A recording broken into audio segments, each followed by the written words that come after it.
Hey everybody, it's Jason McLaren with the Leadership Loading Podcast, and today we're talking about leadership and tapping trauma away, our leadership and dealing with our trauma.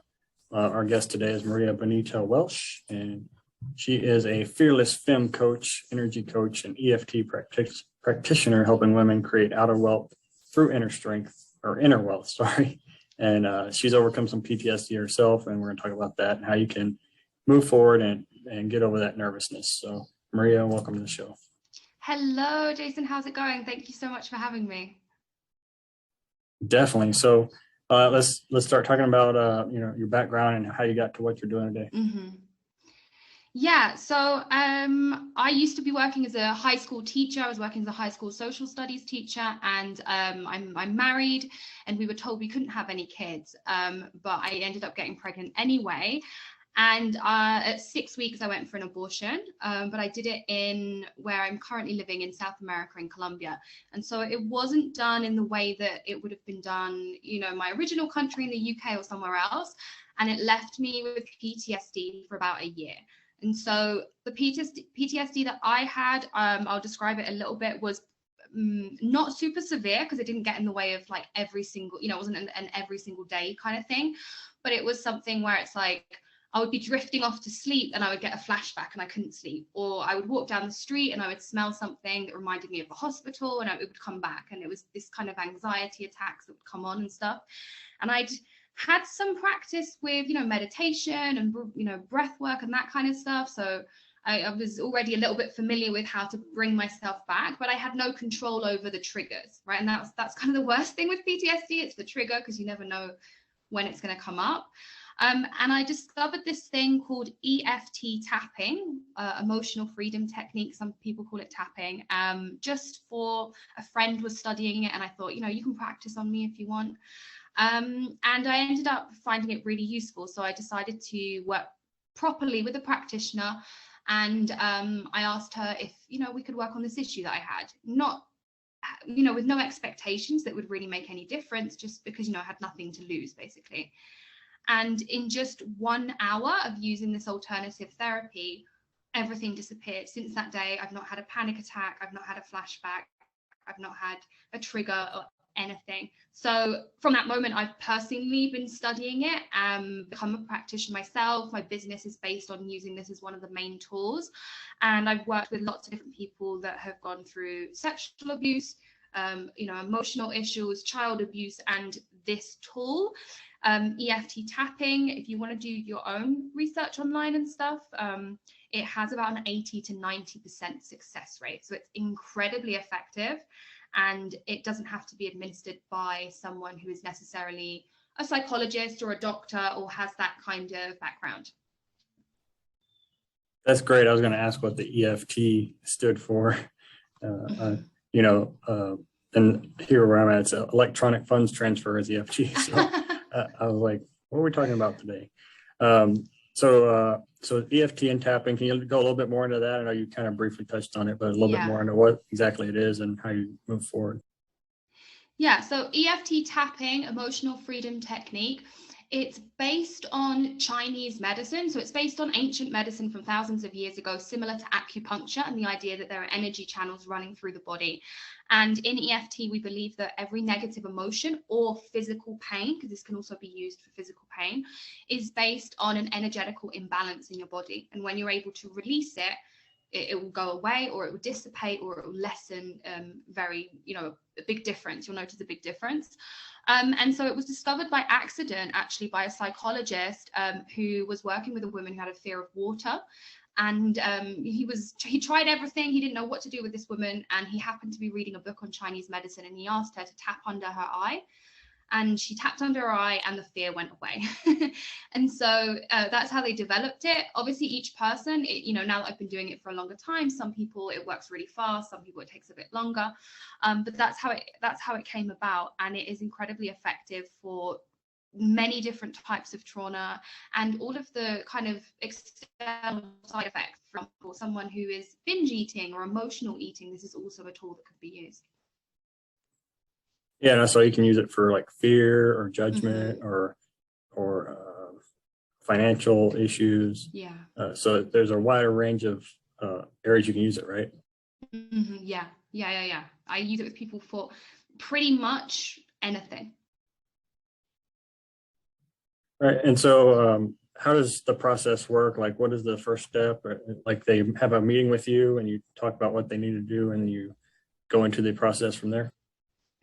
Yeah, so everyone's process is a little bit different, and as well, different practitioners do things a little bit different. So each person you work with, but in general, firstly, it's discussing what is the issue, how you feel about it, and it really depends, because specifically when we work with trauma, we go about it a little bit differently. So, for example, we wouldn't go straight into the specific trauma.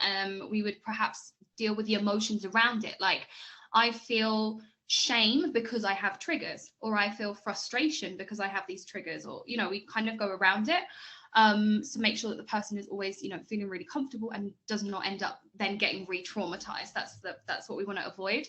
And it's a very simple process. In general, it involves tapping on different parts of your body whilst either reciting certain things or answering certain questions.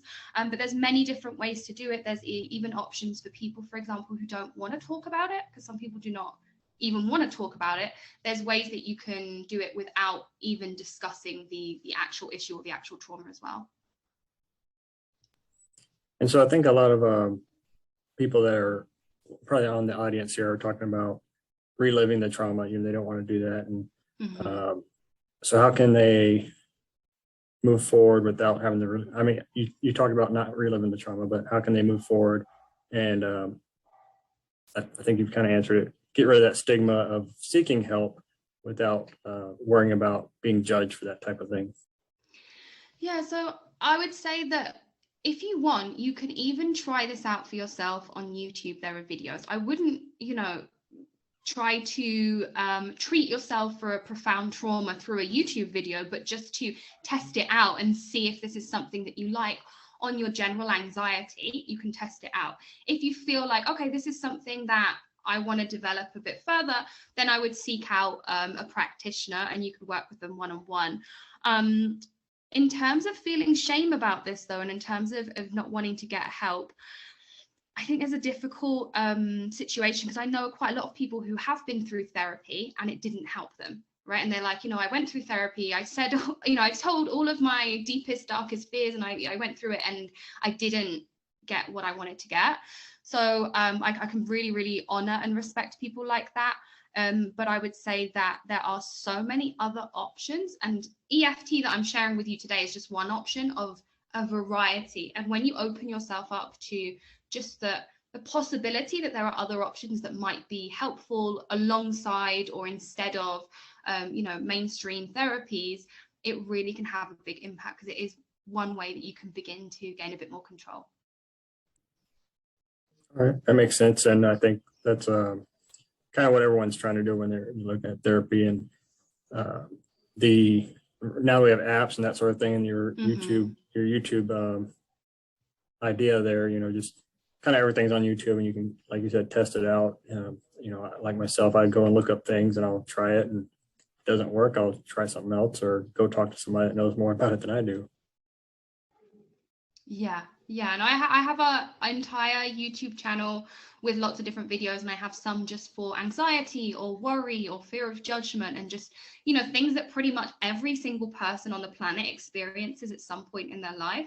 So I encourage everyone just to give it a go and see how it feels in their own body. Okay, that sounds good.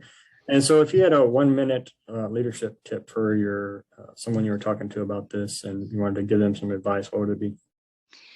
I think in terms of leadership, my biggest tip would be focus on your values, and that's it. Focus on your values and just blur everything else out, because I think at the end of the day, when you want to be in a position of leadership, you're being in a position of being bold, and people will speak out against you, will disagree with you, will question every single thing that you say and believe. But if you have a strong foundation of beliefs and values, then I think I'll get you through it. Definitely. And I think if you've been in any kind of professional organization, that we always have core values or mission, vision, and values or something like that, that we always try to lean back on and tie what we're doing into a goal really to reach, and that builds our strategy on what we need to do going forward. Yeah, definitely. All right, Maria, how can we get a hold of you if we want to check this EFT out? So if you're interested in trying EFT out, you can find me on Instagram. You can find me on YouTube at the Vida Bonita. Please feel free to send me a DM or reach out. I have a wide network of contacts. So if I can't help you, I can find someone else that can. All right, and I'll put all those links in the show notes below or to the side, whatever podcast app you're listening on, or YouTube, and you can check it out right there. Awesome. Maria, thank you so much for having me. Yeah, thank you for coming on the show. There are thousands of leadership and management podcasts to choose from. We're glad you chose the Leadership Loading Podcast, a Go Heroes production. If you'd like to support Go Heroes Inc., visit www.goheroes.org. And with that, it's time to wrap up today's show. Thank you so much for listening. We sincerely hope you liked it. Don't forget to like, subscribe, and share this podcast with your family and friends. Let's all grow together. Thanks for listening to the Leadership Loading Podcast. Leadership inspired.